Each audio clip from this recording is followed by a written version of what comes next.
नमस्कार छात्रों, मेरा नाम रोहन अग्रवाल है। मैं सहायक प्राध्यापक हूँ शासकीय गजानन अग्रवाल स्नातकोत्तर महाविद्यालय भाटापारा, जिला बलौदाबाजार, भाटापारा, छत्तीसगढ़ में।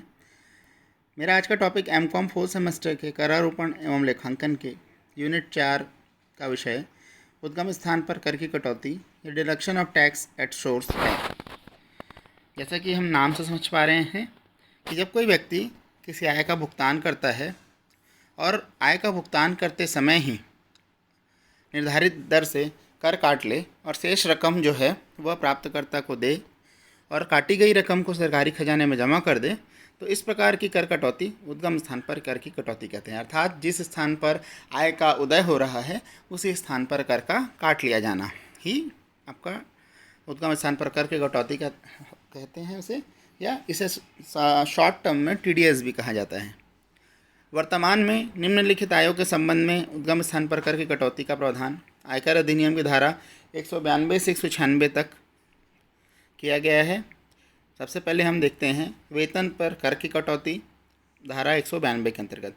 इसके अंतर्गत यदि किसी कर्मचारी का संभावित कर योग्य जो वेतन है कर मुक्त सीमा से अधिक हो और धारा 89 के अंतर्गत निर्धारित कर देने के बाद भी उसे कर देय होता है, अर्थात उसकी जो कुल जो आय है वेतन से वह कर योग्य होती है, और तो उस पर इनकम टैक्स का कैलकुलेशन हम करेंगे और जो उसका देय टैक्स होगा उस हिसाब से उसको जो भुगतान करने वाला जो उसका नियोक्ता है वह कर देय होने पर भुगतान करने से पूरे कर की कटौती करेगा और सरकारी खजाने में जमा कर देगा। इस पर वेतन पर उद्गम पर कर की कटौती कैसे की जाएगी? तो एक व्यक्ति या कर्मचारी जिसे वेतन सहायता प्राप्त हो रही है उसे उसके प्राप्त होने वाले समस्त पारिश्रमिक भत्तों और सुविधाओं के मूल्यों का योग किया जाएगा। उसमें धारा 80C से 80U तक मिलने वाली समस्त छूट और कटौतियों को घटाया जाएगा और जो आय प्राप्त होगी वह उस व्यक्ति की अनुमानित कर योग्य आय होगी, जिस पर चालू वर्ष के अनुसार टैक्स कैलकुलेशन किया जाएगा और जो कैलकुलेशन प्राप्त होगा उसे प्रति माह के अनुसार अनुपातिक रूप से नियोक्ता द्वारा टैक्स के रूप में काट लिया जाएगा। दूसरी बात, प्रमाणित प्रोविडेंट फंड की राशि का कर्मचारी को भुगतान करने पर, धारा 192A। यदि कोई नियोक्ता किसी कर्मचारी को उसके मांग करने पर प्रमाणित प्रोविडेंट फंड में से कोई राशि प्रदान कर रहा है, तो यदि वह राशि 50,000 रुपये से अधिक हो तो नियोक्ता का कर्तव्य है कि वह 10% की दर से TDS काट ले। यदि कर्मचारी नियोक्ता को अपना पैन कार्ड नहीं बताता है तो अधिकतम सीमांत दर से कटौती की जाएगी। तीसरी स्थिति, प्रतिभूतियों पर ब्याज, धारा 193। यदि किसी निवासी व्यक्ति या घरेलू कंपनी को ब्याज भुगतान किया जा रहा है और तो खाते में जमा करते समय या भुगतान करते समय जो भी समय पहले हो उस पर ब्याज देने वाले द्वारा 10% की दर से कर की कटौती की जाएगी और ब्याज का भुगतान किया जाएगा। इस संबंध में कर काटने वाले द्वारा फॉर्म नंबर 16A दिया जाएगा। ध्यान देने वाली बात यह है कि राष्ट्रीय विकास बॉन्ड पर ब्याज, राष्ट्रीय बचत प्रमाण पत्र पर दिया गया ब्याज, केंद्रीय या राज्य सरकार की किसी भी प्रतिभूति पर किसी सहकारी समिति, संस्था या सार्वजनिक क्षेत्र की कंपनी द्वारा निर्मित ऋण पत्र जो कि केंद्रीय सरकार द्वारा अधिसूचित हो पर ब्याज, इन सभी पर उद्गम पर कटौती नहीं की जाती है। ठीक है। इसके पश्चात लाभांश पर ब्याज, धारा 194। घरेलू कंपनी से प्राप्त लाभांश प्राप्तकर्ता के लिए कर मुक्त होते हैं, अतः भुगतानकर्ता कंपनी द्वारा लाभांश का भुगतान करते समय किसी प्रकार की कटौती नहीं की जाएगी। प्रतिभूतियों पर ब्याज के अतिरिक्त अन्य ब्याज, धारा 194A में इसका वर्णन है कि यदि कंपनी, फर्म, सहकारी समिति, सहकारी बैंक, स्थानीय सत्ता, व्यक्तियों का संघ द्वारा या एक व्यक्ति या हिंदू अविभाजित परिवार जिनके लेखों का धारा 44AB के अंतर्गत अंकेक्षण अनिवार्य हो, अर्थात इनकी वार्षिक बिक्री 1 करोड़ रुपए या पैसे से प्राप्त आय 50 लाख रुपए से अधिक हो, द्वारा घरेलू कंपनियों को या किसी भी अन्य निवासी व्यक्तियों को कोई भुगतान किया जा रहा है तो 10% की दर से आयकर काटना होगा। अर्थात कंपनी, फर्म,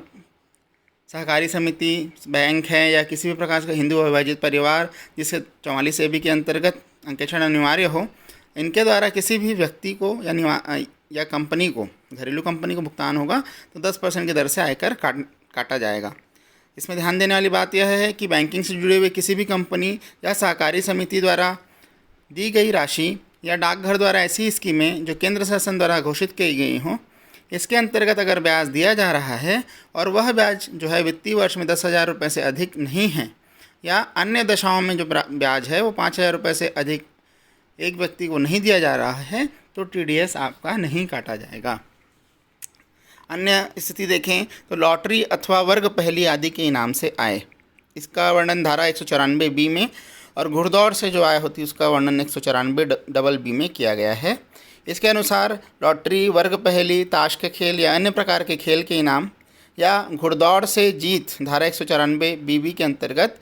का भुगतान करते समय भुगतान करने वाले का यह दायित्व है कि यदि वह घरेलू कंपनी या निवासी व्यक्ति को 10,000 रुपये से अधिक का भुगतान कर रहा है तो वह उद्गम पर 30% की दर से कर का काटेगा। ठीक है।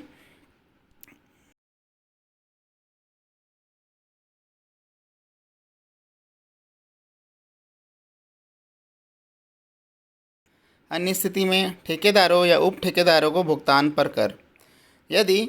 निम्न संस्थाओं द्वारा किसी निवासी ठेकेदार को या किसी ठेके या उप ठेके के प्रतिफल के रूप में 30,000 रुपये से अधिक दिया जाए, किसी ठेकेदार या उप ठेकेदार को किसी ठेके के प्रतिफल के रूप में 30,000 रुपये से अधिक दिया जाए, या अगर ठेका पूर्ण नहीं है तो किसी काम में श्रम पूर्ति के लिए गत वर्ष में दी गई कुल राशि का योग 1 लाख रुपये से अधिक हो जाए, तो उद्गम स्थान पर कटौती की जाएगी। वो कौन कौन से संस्थाएं हैं जिनको कटौती करना है, तो वह है केंद्र या राज्य सरकार, सहकारी समिति, स्थानीय सत्ता हो सकती है, या कोई वैधानिक निगम हो सकता है, या किसी भी पंजीकृत फर्म, ट्रस्ट या सोसाइटी द्वारा अगर कोई भुगतान हो तो। उल्लेखनीय है कि यदि यह भुगतान एक व्यक्ति या हिंदू अविभाजित परिवार को किया गया हो तो उस राशि पर 1% और किसी अन्य व्यक्ति को किया गया हो तो 2% जो है वह उद्गम कर काटा जाएगा। बीमा कमीशन पर कर धारा 194D, यदि कोई व्यक्ति या संस्था बीमा कराने वाले व्यक्ति को कोई कमीशन या पारिश्रमिक देती है, अर्थात एजेंट्स जो होते हैं जो बीमा करवाते हैं, अगर उसको पारिश्रमिक देती है तो उस कमीशन की राशि पर 5%, एवं यदि कमीशन प्राप्तकर्ता कोई कंपनी हो, एक व्यक्ति न होकर कंपनी हो, तो उस पर 10% की दर से कटौती की जाएगी। पर ध्यान देने वाली बात यह है कि कमीशन की राशि उस संपूर्ण वित्तीय वर्ष में 15,000 रुपये से अधिक अगर नहीं है, दी जाने वाली जो राशि है वो 15,000 से अधिक नहीं है, तो किसी भी प्रकार का TDS नहीं काटा जाएगा। इसके एक और अगली स्थिति देखें तो जीवन बीमा पॉलिसी के संबंध में भुगतान धारा 194DA,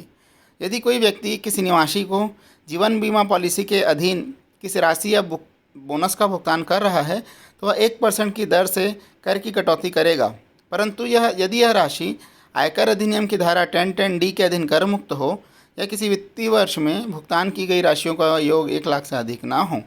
तो TDS नहीं काटा जाएगा। मतलब 1010D के अधीन कर मुक्त होने पर या साल भर में 1 लाख से अधिक का भुगतान नहीं होने पर TDS नहीं काटा जाएगा, अन्यथा 1% की दर से TDS काटा जाएगा। अनिवासी खिलाड़ियों, खेल के संघों अथवा मनोरंजनकर्ता को भुगतान धारा 194E, यदि किसी अनिवासी खिलाड़ी अथवा अनिवासी खेल के संघ अथवा अनिवासी मनोरंजनकर्ता जो भारतीय नागरिक नहीं हैं को किसी खेल में भाग लेने से, विज्ञापन से या पेपर, न्यूज़पेपर्स आदि में लेख लिखने से संबंधित किसी प्रकार का भुगतान किया जा रहा है, तो भुगतान करने वाले का दायित्व है कि भुगतान करते समय या खाते में जमा करते समय जो भी पहले हो उस राशि पर 20% की दर से TDS काटेंगे। उसके अलावा उस पर अधिभार एवं शिक्षा उपकर के रूप में 4% की दर से कर भी काट कर सरकारी खजाने में जमा किया जाएगा। लॉटरी के टिकट के बेचने के संबंध में कमीशन पर कटौती धारा 194G,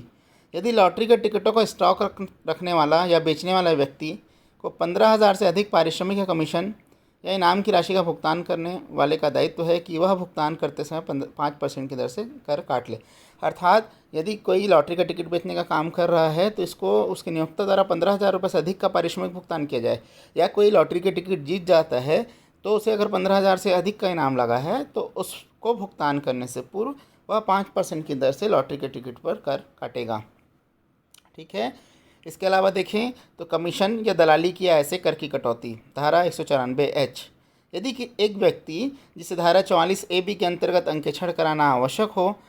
तथा अन्य व्यक्ति जो बीमा कमीशन को छोड़कर अन्य किसी भी प्रकार की कमीशन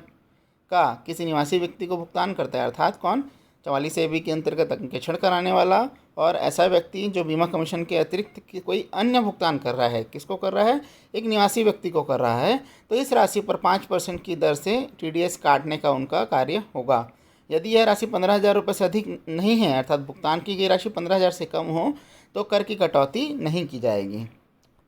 अगली स्थिति देखें, कृषि भूमि से भिन्न स्थायी संपत्ति के अंतरण के प्रतिफल पर कर की कटौती। धारा 194 IA, यदि किसी अचल संपत्ति मतलब भूमि हो सकती है, किसी प्रकार के मकान हो सकता है, इसका अंतरण कृषि भूमि को छोड़कर किसी भारत में निवासी व्यक्ति को किया जा रहा है और इससे प्राप्त होने वाली राशि 50 लाख से अधिक है, तो जो इसको बेच रहा है, तो अगर उसको 50 लाख मिल रहा है तो पैसे देने वाले का जो भुगतान कर रहा है उसका दायित्व है कि इस राशि में 1% की दर से आयकर की कटौती वह कर लेगा। पेशे अथवा तकनीकी सेवाओं के लिए फीस आदि के तौर पर उद्गम कर की कटौती। एक व्यक्ति अथवा हिंदू अविभाजित परिवार धारा के अविभाजित परिवार 44AB के अंतर्गत अंकेक्षण कराना जिसे अनिवार्य हो, धारा 44AB के अंतर्गत अंकेक्षण कराना जिसे अनिवार्य हो, या अन्य करदाता जो किसी निवासी को पेशे या तकनीकी सेवाओं के लिए रॉयल्टी के रूप में 1 वर्ष में 30,000 रुपये से अधिक का भुगतान करता है, तो उस पर 10% की दर से TDS काटना उसका कार्य होगा। अर्थात एक व्यक्ति या हिंदू अविभाजित परिवार जिसे 44AB के अंतर्गत अंकेक्षण करवाना अनिवार्य है, यह ऐसा करदाता जो किसी निवासी को, किसी भी निवासी व्यक्ति को पैसे या तकनीकी सेवाओं के लिए या रॉयल्टी के रूप में साल में 30,000 से ज़्यादा भुगतान करता है, तो उससे 10% की दर से TDS काटना होगा। इस प्रकार हम देखें तो सभी महत्वपूर्ण धाराओं जिसमें TDS काटना है उसका हम वर्णन कर लिए हैं। इसके अतिरिक्त कुछ महत्वपूर्ण प्रावधान है जिसका वर्णन हम अभी पढ़ेंगे। इसके अंतर्गत धारा 196 में वर्णित है कि सरकार रिजर्व बैंक आयकर से मुक्त किसी निगम या धारा 23D के अंतर्गत विनिर्दिष्ट आपसी कोष में राशि देने पर या जमा करने पर TDS नहीं काटा जाता है। ठीक है, समझ रहे हैं? सरकार, रिजर्व बैंक आयकर से मुक्त किसी निगम या धारा 23D के अंतर्गत विनिर्दिष्ट आपसी कोष में राशि देने पर, सरकार को हम दे रहे हों, रिजर्व बैंक को दे रहे हों, तो इस स्थिति में TDS नहीं काटा जाएगा। यदि किसी करदाता को उद्गम स्थान पर TDS काटने के कारण के पश्चात कोई आय प्राप्त हुई है, तो वह प्राप्त आय ही उसकी आय मानी जाएगी। यदि किसी व्यक्ति का उद्गम स्थान पर TDS काटा गया है और केंद्र सरकार के पास जमा कर दिया गया है, तो जब उसका आयकर निर्धारण होगा तो उसकी जो कुल देय आयकर होगी उसमें इस TDS को क्रेडिट किया जाएगा, अर्थात कुल आयकर में से इस TDS को काटा जाएगा, माइनस किया जाएगा, फिर जो बची हुई जो टैक्स होगा वह देय होगी।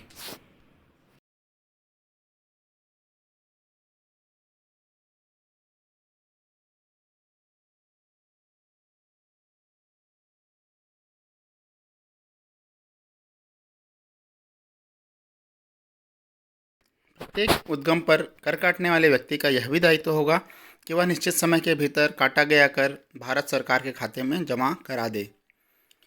कर काटने वाले प्रत्येक व्यक्ति का यह कर्तव्य है कि वह उस व्यक्ति को जिसकी आय में से कर काटा गया है कर कटौती का प्रमाण पत्र देगा। यदि यह कर वेतन में से काटा गया है तो उसे 15 जून से पूर्व फॉर्म नंबर 16 प्रदान किया जाएगा। अन्य दिशा में फॉर्म नंबर 16A प्रदान किया जाएगा। ऐसे फॉर्म नंबर 16A प्रदान किया जाएगा जब ऐसी स्थितियां हो जब प्रत्येक तिमाही में विवरण दाखिल किया जा रहा है, तो विवरण दाखिल करने के 15 दिन के भीतर यह प्रमाण पत्र दिया जाएगा। यह प्रमाण पत्र जो होता है वह इनकम टैक्स में जब आप पटाते हैं तो उसका सबूत होता है कि आपके उक्त आय पर TDS भी काटा गया है। अगर अगला पॉइंट देखें तो सरकारी कार्यालयों द्वारा उद्गम पर काटा गया कर यदि बिना आयकर चालान के जमा कराना हो, तो जिस दिन कर काटा जा रहा है उसी दिन उसका जो कर को सरकार के खाते में जमा किया जाएगा। और अगर चालान द्वारा जमा किया जा रहा हो, अगर जो आयकर है, तो जिस माह में कटौती की गई है उसके 7 दिन के भीतर जमा करना अनिवार्य होगा। ठीक है, अगर बिना चालान के हो रहा हो तो जिस दिन काटा गया उसी दिन, और चालान द्वारा हो रहा हो तो जिस माह में कटौती की गई है उसके समाप्त होने के 7 दिन के बाद 7 दिन के अंदर जमा कराना होगा। यदि अन्य व्यक्तियों द्वारा कर काटे जाने पर, अगर वेतन छोड़कर अन्य स्थितियाँ हैं, तो जिस माह में कर काटा गया है उस माह के समाप्ति के 7 दिन के भीतर एवं मार्च माह अगर है वह माह में कर काटा जा रहा है तो इस स्थिति में 30 अप्रैल तक भी कर को जमा किया जा सकता है। ठीक है, मतलब अन्य माहों में जिस माह में काटा गया है उसके समाप्त होने के 7 दिन के अंदर मार्च माह की स्थिति में अगर उसका मार्च माह का वेतन है तो उसके वेतन या अन्य आय हैं तो उसके संबंध में 30 अप्रैल तक कर को जमा किया जा सकता है। इस प्रकार हम देखें तो TDS या उद्गम पर कर कटौती से संबंधित समस्त प्रावधान हमने पढ़ लिए हैं। धन्यवाद।